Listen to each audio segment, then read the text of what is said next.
Class 9th का triangle chapter है ये। इस चैप्टर में एक्सरसाइज 7.2 के क्वेश्चंस हम सॉल्व करेंगे। क्वेश्चन नंबर 1 देख लीजिए। यहाँ पर ट्रायंगल ABC एक आइसोसेलेस ट्रायंगल है जिसके अंदर AB इक्वल टू AC है। एंगल B और एंगल C का बाइसेक्टर एक दूसरे को पॉइंट O पर इंटरसेक्ट करता है। यहाँ पे हम पॉइंट A और पॉइंट O को ज्वाइन करेंगे। हमें शो करना है इस क्वेश्चन में नंबर 1 पहला क्वेश्चन है OB और OC दोनों इक्वल, और सेकंड में हमें शो करना है कि AO जो है एंगल A को बाइसेक्ट करता है। तो चलिए हम फिगर पहले बना लेते हैं। तो हमने फिगर बना लिया है। यहाँ पे इस फिगर में देख सकते हैं AB और AC हमने मार्क कर लिया है, ये दोनों इक्वल हैं। यहाँ पे एंगल B का बाइसेक्टर ये देख सकते हैं, ये जा रहा है यहाँ से, और एंगल C का बाइसेक्टर ये जा रहा है इधर से। ये दोनों एक दूसरे को O पर मीट करता है। उसके बाद हमने A और O को ज्वाइन कर लिया है। तो हमें इस क्वेश्चन में पहला हमें शो करना है कि OB इक्वल टू OC, ये दोनों साइड जो है वो ट्रायंगल OBC का साइड्स हैं। तो यानी इन दोनों को अगर हमें शो करना है तो उससे पहले हमें इस ट्रायंगल के अंदर ये दो एंगल इक्वल शो करना पड़ेगा। तो हम जानते हैं कि sides opposite to equal angles equal होता है। तो हम यहाँ देख सकते हैं ये साइड अपोजिट इसका है और ये साइड जो है इस एंगल का अपोजिट है, एंगल OBC का। तो हम लिख सकते हैं कि sides opposite to equal angles are equal. चलिए सॉल्व करते हैं। तो पहला क्वेश्चन स्टार्ट करेंगे हम। तो जैसे कि क्वेश्चन में गिवन है इस ट्राइंगल का दो साइड्स इक्वल है, यानी AB इक्वल टू AC। तो हम जानते हैं कि इसका अपोजिट एंगल्स इक्वल होता है। तो हम यहाँ पे लिखेंगे in triangle ABC AB equal to AC, ये गिवन है। तो उसके बाद हम लिख सकते हैं कि एंगल ABC इक्वल हो जाएगा एंगल ACB की। क्यों इक्वल होगा? क्योंकि ये दोनों एंगल जो है इक्वल साइड्स का अपोजिट एंगल है। तो angles opposite equal sides are equal. अब गिवन है कि OB जो है एंगल B का बाइसेक्टर है, यानी यहाँ पे ये दो एंगल हमने जो मार्क कर लिया है ये दोनों एंगल इक्वल हो जाएगा।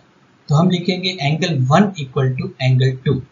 उसी तरह यहाँ पे गिवन है कि OC जो है एंगल C का बाइसेक्टर है। तो यहाँ पे हमने एंगल 3 और एंगल 4 मार्क कर लिया है। तो यहाँ पर भी एंगल 3 और एंगल 4 दोनों इक्वल हो जाएगा। अगर हम एंगल 2 का डबल करेंगे तो हमें फुल ये एंगल मिल जाएगा, यानी ये एंगल का नाम हम जानते हैं एंगल ABC है। उसी तरह अगर एंगल 4 का डबल करेंगे तो हमें एंगल ACB मिलेगा। देख सकते हैं ये हाफ होगा, तो इसका डबल हम करेंगे तो एंगल ACB मिल जाएगा। अब हम जानते हैं कि एंगल ABC ये एंगल और एंगल ACB ये दोनों इक्वल है, यानी यहाँ राइट हैंड साइड ये दोनों इक्वल हो चुका है, तो लेफ्ट हैंड साइड ये दोनों भी इक्वल हो जाएगा। तो नेक्स्ट स्टेप आएगा हमारा twice of angle 2 is equal to twice of angle 4। दोनों एंगल का डबल इक्वल है तो इसका हाफ भी इक्वल होगा। तो नेक्स्ट स्टेप में हम लिखेंगे एंगल 2 इक्वल टू एंगल 4।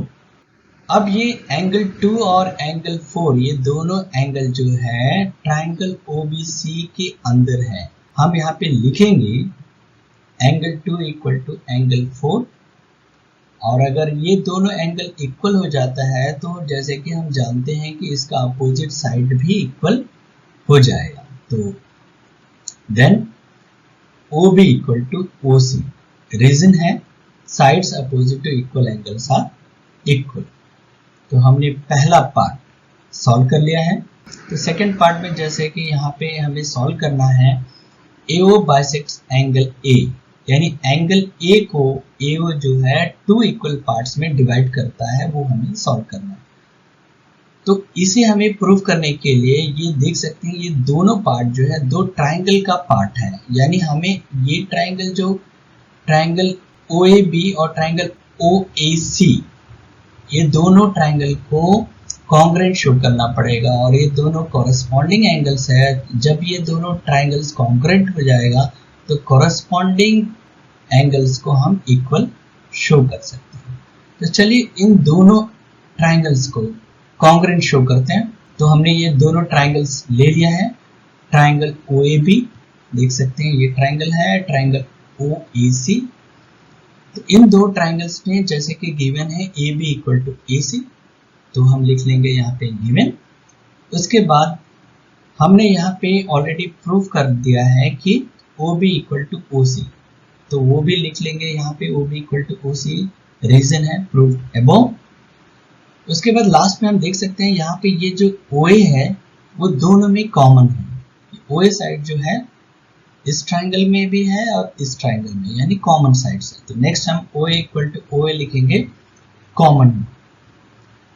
अब हमने इन दो ट्राइंगल्स में तीन चीज हमने शो कर दिया है, यानी तीन साइड्स, तीन कॉरेस्पॉन्डिंग साइड्स इक्वल शो कर दिया है, यानी ये दो ट्राइंगल्स कॉन्ग्रुएंट हो जाएंगे बाय SSS कॉन्ग्रुएंस क्राइटेरिया। तो हमने इन दो ट्राइंगल्स को कॉन्ग्रुएंट शो कर दिया है, तो इसका कॉरेस्पॉन्डिंग पार्ट्स यानी कॉरेस्पॉन्डिंग एंगल्स हमें ये शो करना है, ये दो एंगल शो करना है इक्वल। तो हम नेक्स्ट लिखेंगे कि angle OAB equal to angle OAC, reason हम लिखे यहाँ पे CPCT यानी corresponding parts of congruent triangle. ये corresponding parts means corresponding angle से ये दोनों, तो यानी हमने यहाँ पे ये दोनों एंगल इक्वल शो कर दिया है, यानी हम कह सकते हैं कि OA जो है एंगल A को बाइसेक्ट कर रहा है।